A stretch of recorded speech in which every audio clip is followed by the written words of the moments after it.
We'll have a look at a plane in just a bit, but first, let's have a look at a car that I've built with Clockwork. So I have it set up with a remote control, and I can make it move around. So of course, the car is not quite as graceful as the cars that I've built with Trackwork, but the thing with Clockwork is you have infinite possibilities. So with Trackwork, you're limited to what the mod gives you. You're limited to just a specific wheel block or track block, which, don't get me wrong, Trackwork is a great mod and it's easy to use, and that's its strength. But the strength with Clockwork is that you have way more possibilities. So I can make a huge car with huge wheels, which is something that I could not do with just Trackwork. So while it might not be quite so easy to make a working car with Clockwork, it's definitely possible, and the cars that you can create have the possibility of going beyond what Trackwork allows you to do. And it's not just vehicles that you can make with Clockwork either. Let me show you some mechanical components that I've made previously with Clockwork and you'll see what I mean. So I do have a video where I cover all of these mechanisms in greater detail, but briefly, here they are. So this is a universal joint, this is a rack and pinion,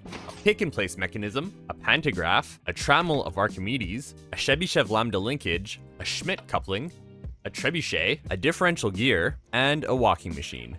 And of course, one of the big things that we can do with Clockwork is make planes. So here's a simple plane that I built using Clockwork. So using a link controller, I can give it the commands to go up, down, I can tell it to roll to the right and roll to the left. And with all that, I can steer the plane and go up and down just like I want. And of course, I also set spacebar to start and stop the engine. All right, so let's go for a ride.